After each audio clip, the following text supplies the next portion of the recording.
Hello, Star Wars fans.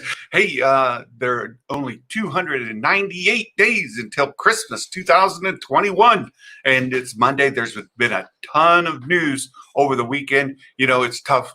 Santa tries to keep the weekends for family time and get off of social media. And my goodness, I had a lot of work to do to get caught up this morning, listening to a lot of things at 2x speed. Oh, good to see you here this morning, Trinity, while lifting things up and putting them back down. Not letting anything be an excuse like our friend Josh, right? Josh, he likes to use the excuse of the gyms being closed. Oh, you make your own. Oh, good job, Trinity. Thank you so much. Hey, there's a few things to talk about today.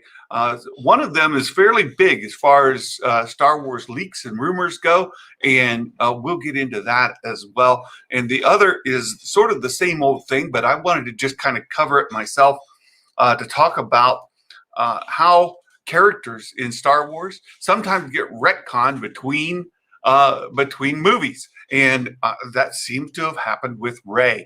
And recently, in an interview, somebody asked her about her what she knew when she knew it, and she gave some good answers. Mike Porter, hello, oh, welcome. So here's the source of this. Let's change this over, and I'll make the screen really big so you guys can see.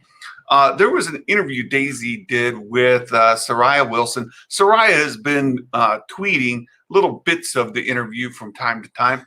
And in this latest one, she put on, Gray, hello, welcome. Saraya put that she asked, she told Daisy how much she loved Rey Nobody and how Rey was powerful on her own. And it was sad that they made her a Palpatine.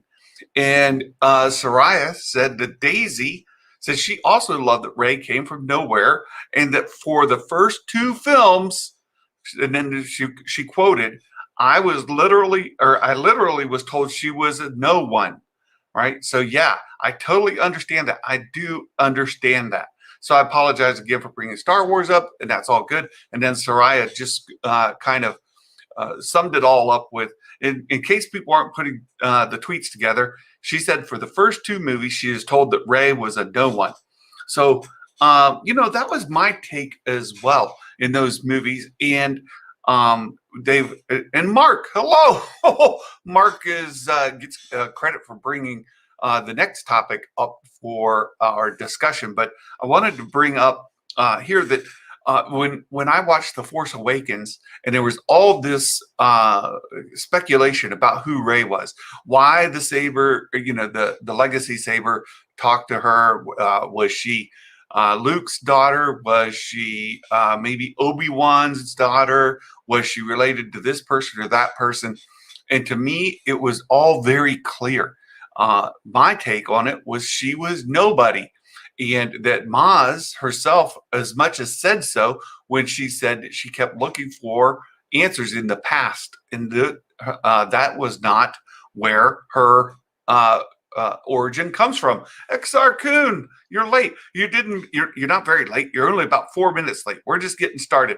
So talking about how Daisy Ridley was told during the first two movies that Rey was a nobody. And so I was just kind of giving my summary that in The Force Awakens, I took it. And that her connection to Luke or Han or anybody in the past, it wasn't it. That her answers lie ahead of her. And furthermore, the title of the movie itself, The Force Awakens, referred to what? For me, it was The Force Awakens in Rey. That for whatever reason, the Force chose Rey to be extra powerful and to come up and work through her due to her own moral character, her compass. That moral compass that many people have. Some people don't. But many people do. And I thought that Rey, more or less, you go back to Thor and Mulhinder, right? She was worthy. So, so for me, Rey was nobody. She didn't come from Luke or Obi-Wan or Han or Leia. She wasn't a child or granddaughter of anybody. And that's what Daisy was told. And in those early interviews, when people would ask her what she knew, she'd say, I thought that it was said pretty plainly in the movie. And then people were like, well, we didn't get it. And so that just affirmed to me that the movie was telling me she was a nobody. And and that's how I very much read it. Get her. Hello. Oh, not the greatest season right now. Going to come and chill with us. Great. Thank you so much, Gitter. Good to see you. It's good afternoon, good evening almost, right? Thanks for stopping in. And so that's what Daisy had been told. And then, of course, we know in Rise of Skywalker, they made her Rey Palpatine. And they made her bloodline go back to that. It disappointed me because, again, so I talked about The Force Awakens. It was clear to me there that she was a nobody. In the Last Jedi, I thought the mirror scene really pointed out that she might have been a clone. One of these strand casts that they talk about, right, where her DNA, her makeup was put together as an experiment, part of Palpatine's contingency plan. And I thought the mirror scene set that up fabulously. And I mentioned it when we did the Dark Rey Black Series reveal that I had wanted her to be a sister clone to the Dark Rey, and for them to actually have a duel, Rey versus Dark Rey, two actual physical beings having a duel there in Rise of Skywalker. That's what I personally wanted to see. And I thought that The Last Jedi also supported that she didn't have a traditional lineage, that she was actually put together from as a strand cast from different parts of different Force users, in that she had many, many, many, many sisters, if you will, that were also experiment copies, and that perhaps only two of them ended up being Force sensitive, Rey and Dark Rey. So that's sort of where I was going. Very good. Hey, Mark. Yes, I am anxiously and excitedly looking forward to that. We need to work out a payment method so I can pay you for that as well. So thank you so much.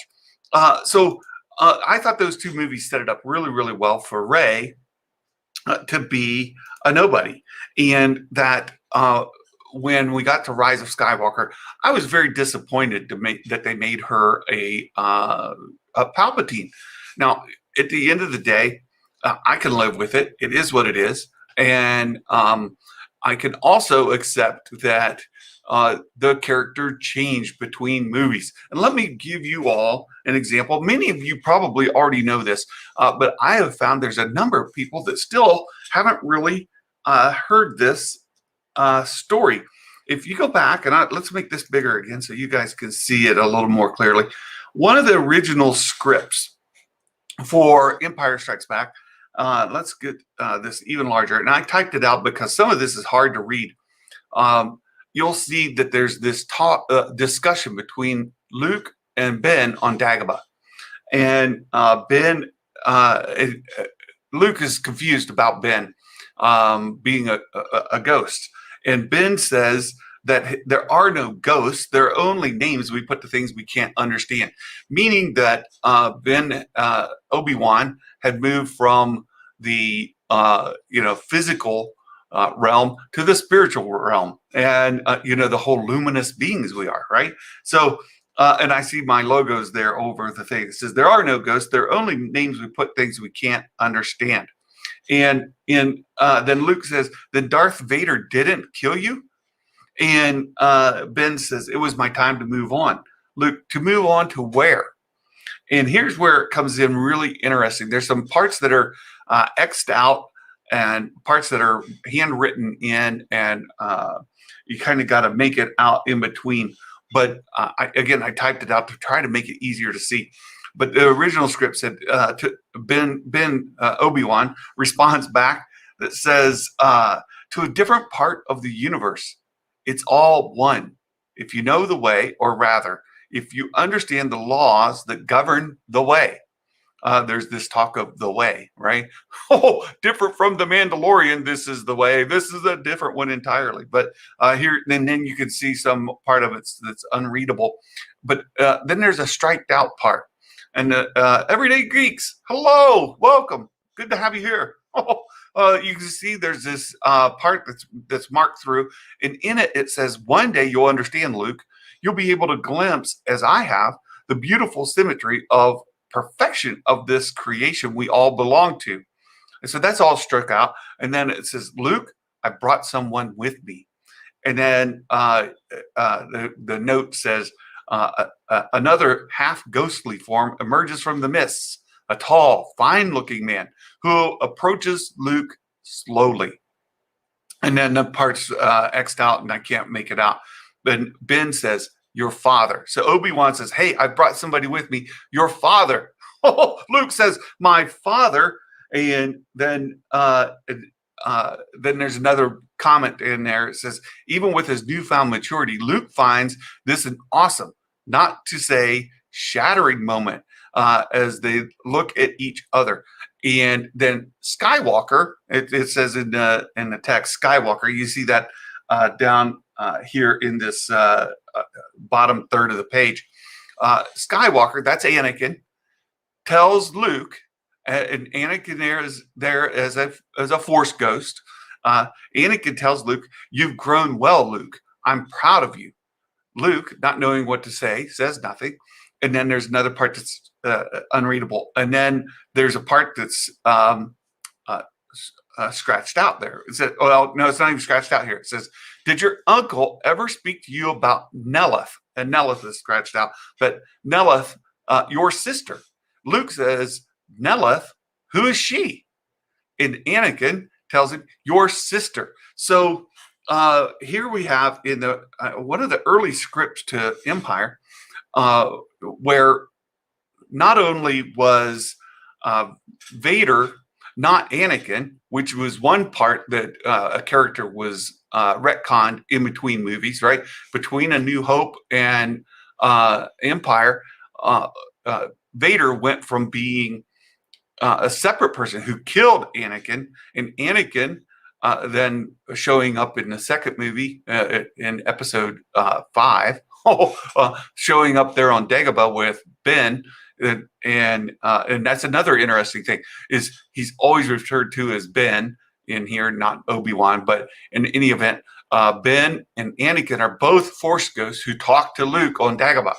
And Leia, are we getting story time with Santa? Indeed we are, Leia.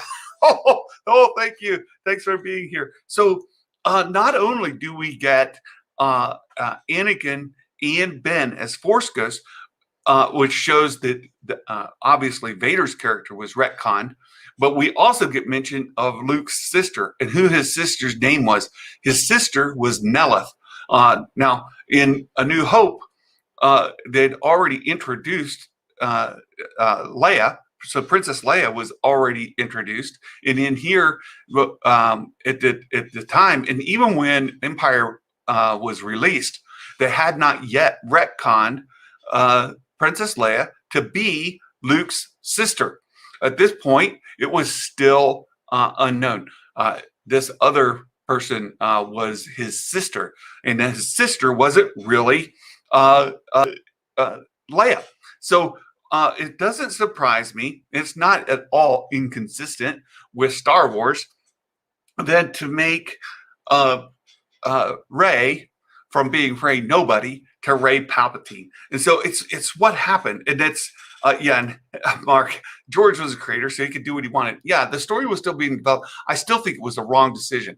The Vader one was great, but making Leia Luke's sister kind of messed things up. It took away that love triangle bit, and it kind of shoehorned in Leia to be his sister, where had they left Luke's sister as somebody else, like Nelith, or they could have given her a different name, whatever. Had they left his sister as somebody else, to me, that sets up really well a sequel trilogy to address where Nelith is, what is the evil that is addressing her part of the Empire, or perhaps even following Heir to the Empire's kind of storyline, where Palpatine survives the Death Star 2, and Luke and Nelith spend some time training and go to get and eventually vanquish Palpatine for good. So I think that could have set that up really, really well, but it's just, it's really crazy.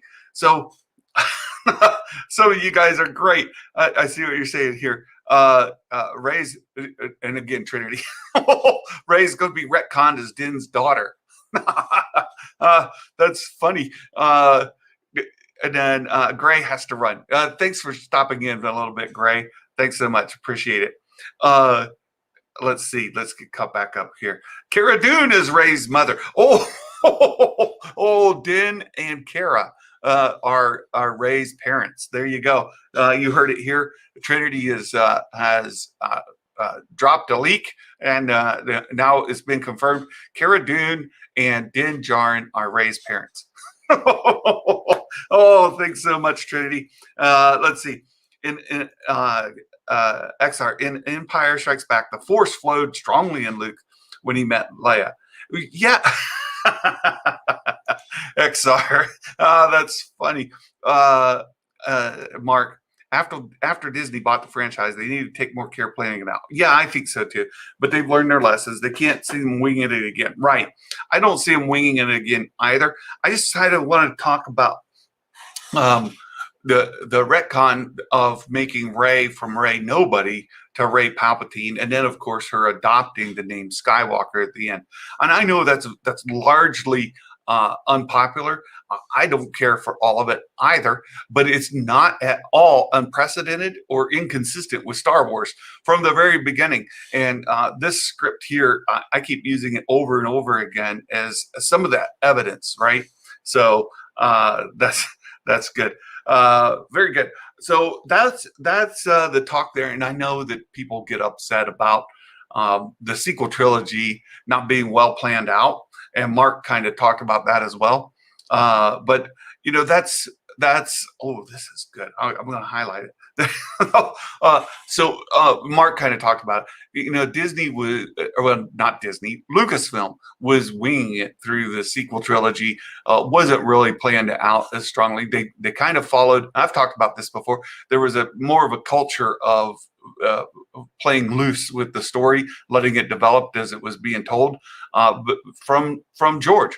And George did that with the original trilogy. He did that with the prequel trilogy. We know he had different plans for Jar Jar, but based on fan reactions, he changed that. And a lot of that story changed as it was being, as it was unfolding in between movies, right up into the time where they were rewriting at the end. So that happened in all of the preceding trilogies, and so it happened again in the sequel. I don't think it's exactly the to be unexpected that it would happen again.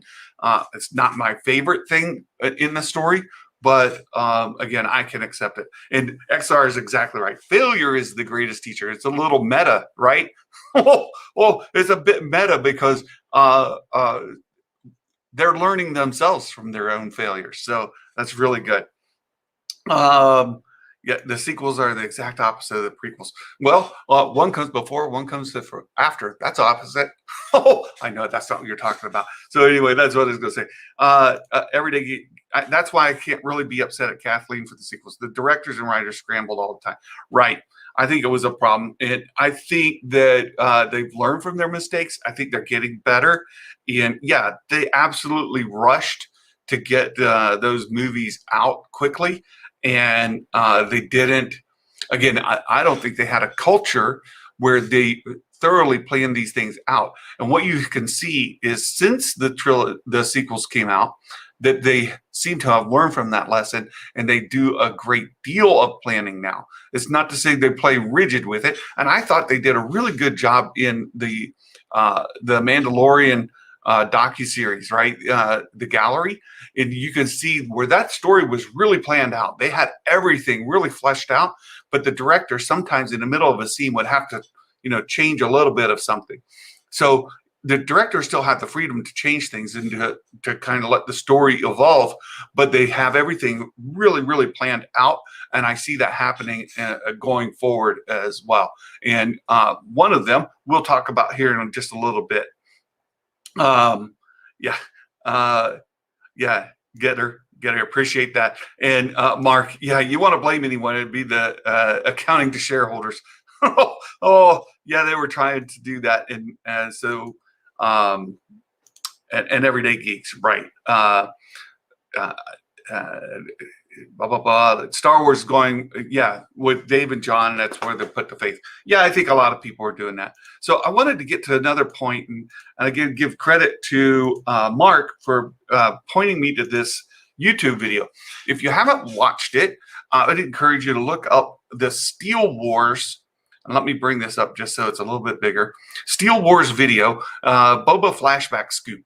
Ezra found Bad Batch details, and this is dealing a bit of an interview with Corey from Kessel Run Transmissions, and Corey dropped several big hints in some leaks in this video. It's really good. It's really well done, and they went through. The first was they talked a little bit about the Book of Boba Fett, and that the Book of Boba Fett is going to have a number of flashback scenes. One of them, and Corey dropped this one explicitly, was that we're going to see the Sarlacc Pit. We're going to see Boba as he gets eaten by the Sarlacc and his escape from it. So that is one of the Steele's voice. Well, he's British, but yeah. Don't like everything Mando. Yeah. Okay, you get to talk about Kathleen, right? But so we're going to be able to see the Sarlacc Pit. We're going to see how Boba gets out of the Sarlacc Pit and how that all played out. But they also kind of hinted that there might be some other flashback characters, and so people are speculating now. So the leak that Corey dropped was that we're going to get the Sarlacc Pit scene. And that's already been filmed, is according to Corey. But the speculation goes into, would we get the Cad Bane duel, that clip from the Clone Wars animated series that was cut, never aired, and will we get a flashback to that duel? In some ways, I hope so. In other ways, I hope not. Or if we do, we see that Cad Bane lived. I am a huge fan of Cad Bane. I absolutely love him. And I know that, he's from Australia, Melbourne. Okay, thanks, Mark. Yeah, so I know that our friend Gray is also a huge fan of Cad Bane. And I want Cad Bane to survive that duel. If they go back to it and they include that in the live action, I would think it would be great. The question comes up, who would you cast as that character? Who would you cast as live action Cad Bane, especially in a flashback scene? Who would you get? I share Josh's talent of doing fan casting. I'm terrible. I can't come up with anybody. I'm just terrible at it. So who would you all, or if you're watching this later, put it in the comments. Who would you pick to cast as the live action Cad Bane? Our gunslinger, bounty hunter, just one of the best characters in all of Star Wars, in my opinion, Cad Bane. And I would love to see that flashback scene, and I would love to see Cad Bane crawl out of there alive. So I really, really want to see that. XR Coon, Clint Eastwood, or his son, right? No, Clint Eastwood's still alive. So he's still kicking. We could have Clint Eastwood as a very old Cad Bane, but if we did a flashback, we'd need to get a younger actor to stand in. So, who would you get as Cad Bane? Because Cad Bane is very much a gunslinger like a Clint Eastwood type. Timothy Oliphant, but he's too late for that. Yeah, I wanted to see a bigger role with Timothy Oliphant, but maybe we will get more of him. Let's see, Ralph Fiennes, but he costs too much. Oh, you never know. In these days of streaming content, actors are more and more willing to do these things.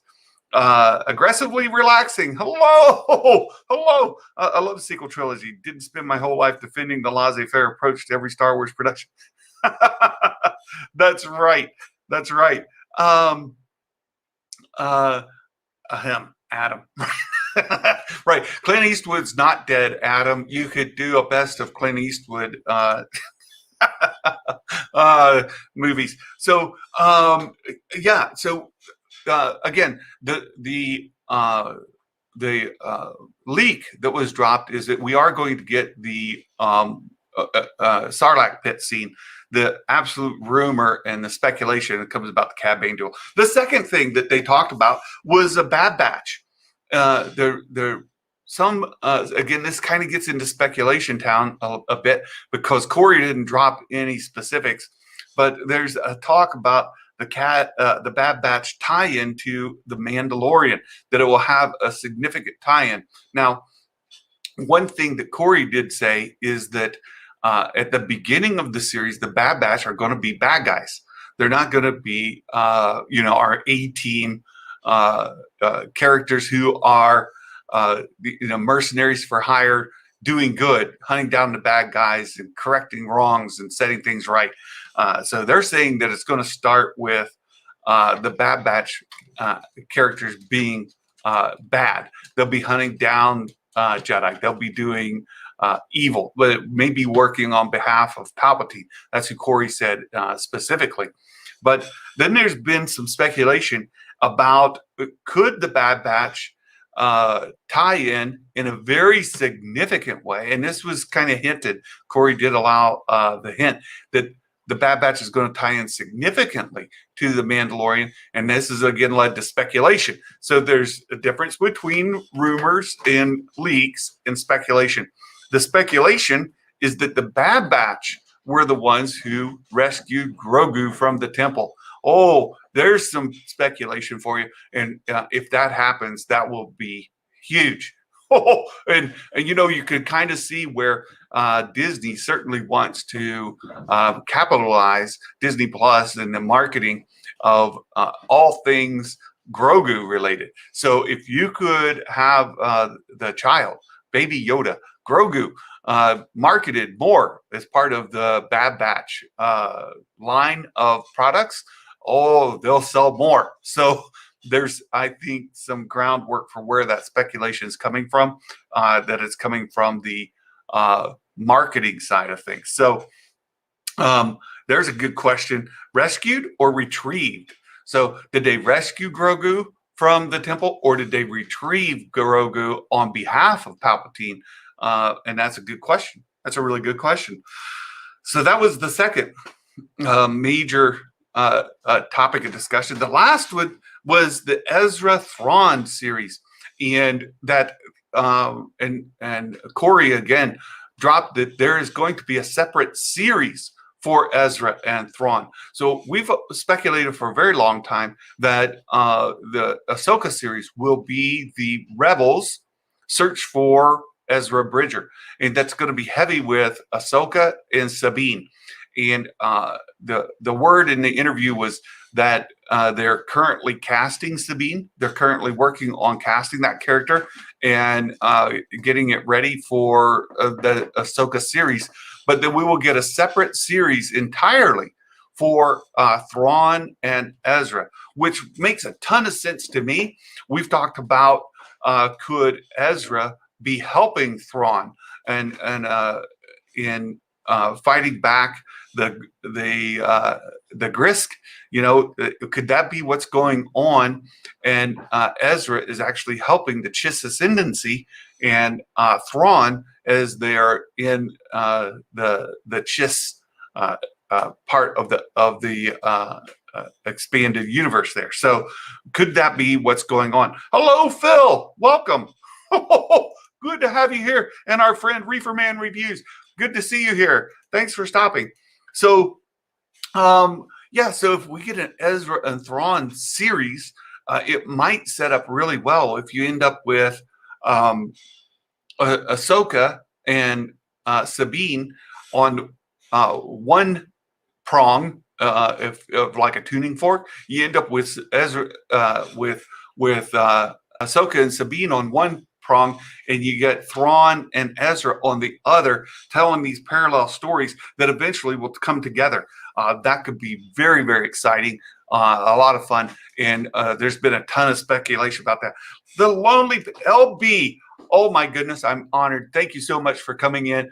It's great to see you. And I am a supporter of the Lonely Banter. I really, really enjoy LB's content. Go check him out if you have not. And I am truly, truly appreciative that you're here, my friend. Thanks.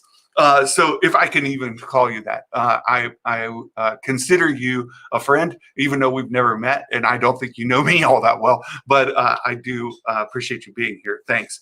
Yeah, what did Mark say? The Ezra, and Mark brings up a good point I want to talk about. The Thrawn Ezra series may replace Rangers in the Floniverse slate. And you know, that's something that Corey alluded to, because the Rangers of the New Republic, Corey said, might get scrapped entirely. Our friend over at Reimagining Star Wars, a magic maker, put out a video over the weekend about what might happen with the Rangers of the New Republic series. But Corey said it might get scrapped entirely because that was intended to be the Cara Dune series. And I'd be curious to see if they scrap it or if they recast. So that's really something that I'm curious about. I don't know that they'll scrap it. They already announced it, and it's a bit of what happened to it kind of thing, if that's indeed the case. I'm in favor of kind of taking it a different direction, and we talked about it last week, in casting a different lead and just letting the show develop with a different character, not Cara Dune. We didn't have any distinct information on it anyway. So yeah, I don't know that I want to see it replaced. Everyday Geeks wasn't looking forward, so I'd love to for it to be replaced. You know, I don't know. I don't know if it would be something to replace or not. So Mark, yeah, scrapped or not, I'm 1,000% more excited to see Thrawn Ezra over a Rangers series. I agree, but I'm in favor of seeing Rangers, and I think even a Magic Maker, and what we talked about last week is that we could take some of the characters from some of the video games and put them into live action. We have seen from animated series, from books, from the movies brought into Disney Plus, but we've yet to see a strong video game character brought in. And we've got two now major characters that we could bring in there. So I'll be curious where they go with that. Reefer Man, I want Beeler Valance from Target, Vader, and Bounty Hunters comics to appear in a book of Boba Fett. Oh, well, there you go. Hey, there's Will. Is there any hope at all of rehiring Gina? I think there might be hope, but it won't be anytime soon. I don't see them being able to do that, and it's still too politically hot. And while it would satisfy a lot of fans who are really angry, it would have the opposite effect on many fans who are happy to see her go. And I just don't think there's a win-win in bringing Gina back anytime soon. So perhaps later. Everyday Geek, who would you fan cast as Thrawn? I told you. Oh, I'm terrible at this. I'm like Josh. Josh Lucas at the Den of Nerds. I am terrible at fan casting Thrawn. I've been having a lot more fun with our Thursday talks about Muppet casting. So we could Muppet cast Thrawn as the Eagle. So if I were to Muppet cast Thrawn, I would take the wise old sage Eagle to portray Thrawn. He's already the right color too. But I don't know about a live action character. Who would I cast as Thrawn? I'm clueless. I'm terrible at that. XR Coon. Be fine if Rangers was a Bo Katan show. Except, here's the problem I have is that Rangers implies that it's a law enforcement, right? Law enforcement of some kind. And that's why they'd set that up with Kara being a marshal, right? And to take her from being a marshal to a ranger is a step you could take. But I don't see Bo Katan being a ranger, right? A law enforcement type for the New Republic. Rangers of the New Republic implies law enforcement for the New Republic. And that's why I favor bringing in someone from the video games. Everyday Geeks, Cal Kestis. That's the one that a Magic Maker is pushing, right? A Magic Maker would like to see Cal brought in into the Rangers. So there's that. Anthony, where's Anthony? Oh, I saw you, and then it went by real fast. So I got to go back up and find you again. Since Star Wars lore is so deep, what character do you think they're going to replace Cara Dune with? Oh, I talked about this last week. I got to bring it up again because I'm terrible remembering names. But we talked about, and I have to give credit where credit is due again. I think. Let's see, was it here? Let me see if I could bring this up. No, it wasn't there. That was. I'm going to go back. One more. See if I can get this to come up. Here it is. Iden Versio. Iden. I was thinking Iden would be the good character to bring in for that. So there's that. Let me get that out. So Iden Versio, that's who I would like them to recast Cara Dune with, or replace Cara Dune with. Not recast Cara Dune herself, but to bring in an entirely different character. I think Iden Versio is the one that makes complete sense. She's a female, woman of color, and a former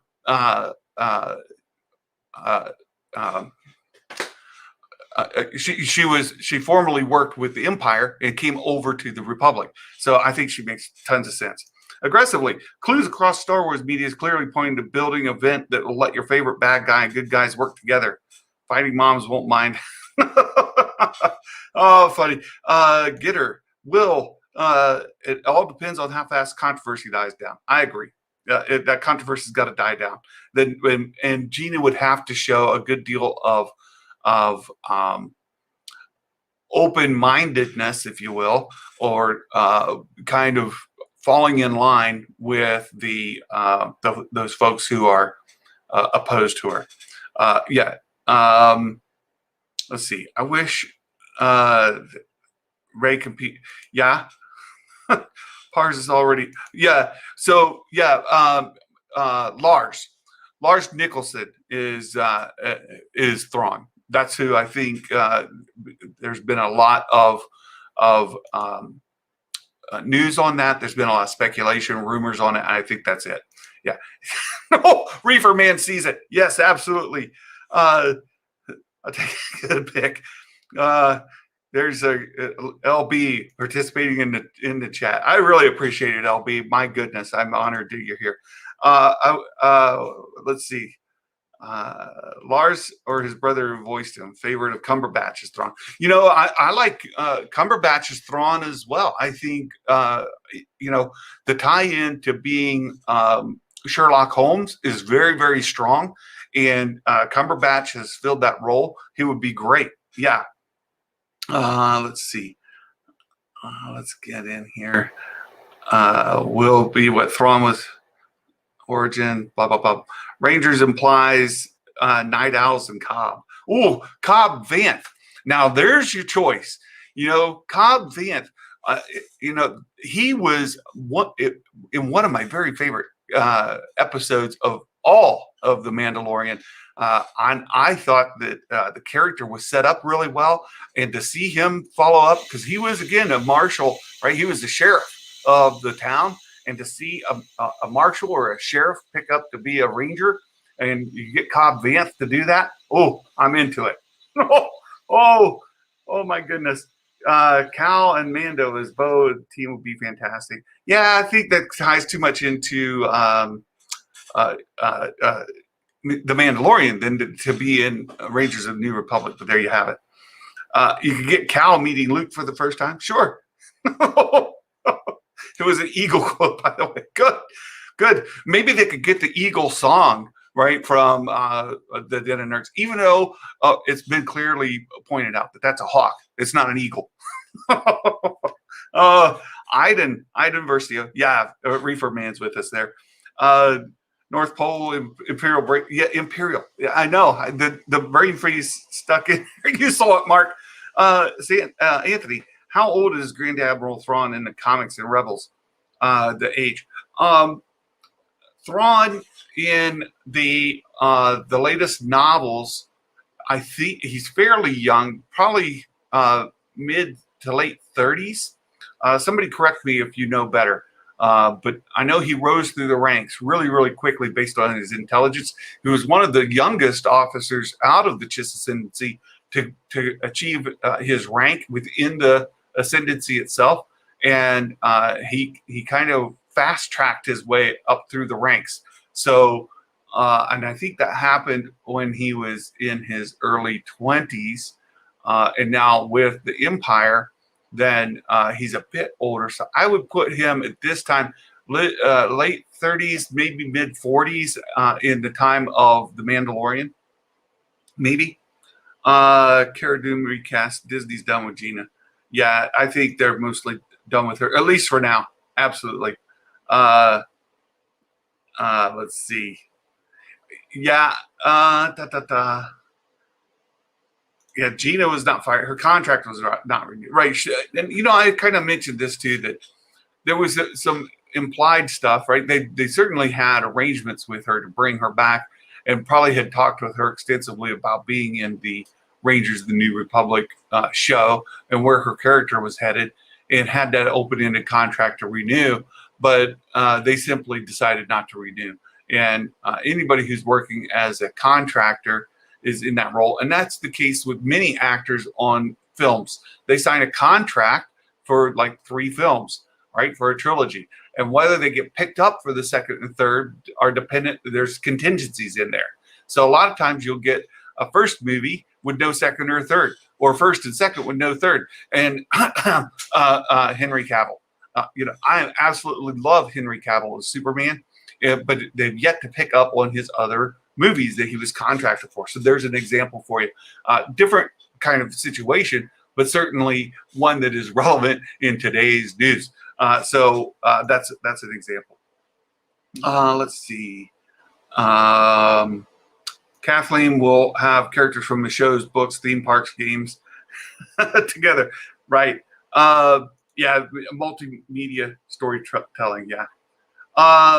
Riz Ahmed as a Grand Admiral Thrawn. Opinions. Well, what has Riz been in? I don't know Riz Ahmed. Let me see what he images. Oh, okay. So let me pull this over so you guys can see who Riz is. I don't know him that well. You guys are going to have to help me out what he's been in.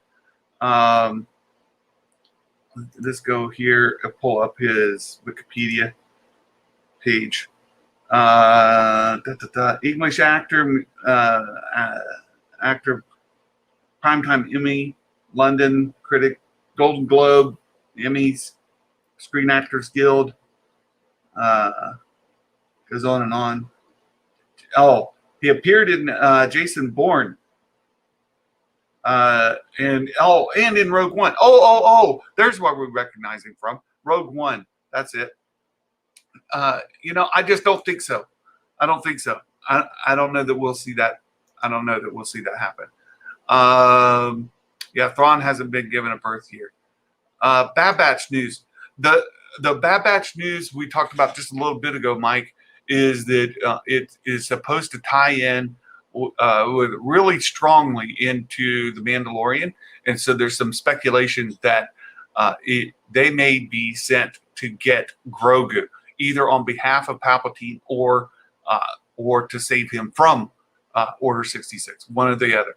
And then RC Scott, hello. Oh, good to see you here. Thanks for joining. And the other part with the Bad Batch is that it's supposed to start off with them being the bad guys, not the heroes, the mercenaries for hire, but rather bad guys. Yeah. Yeah. And Mark brings up, it's the same with musicians where they don't get picked up. Right. Oh, you guys, your interaction in the chat is fantastic. Thank you. So that's all of the news that I had. Again, if you haven't watched it, let me bring this up again and try to get it displayed for you. Here we go. Bring this up. If you've not watched this video, Steele Wars, it's worth a watch. I watched it right before we came on live, and it's really good. Corey from Kessel Run Transmission dropped some fairly big news in that interview. He does a great job. Aiden, yes, female. Iden Versio.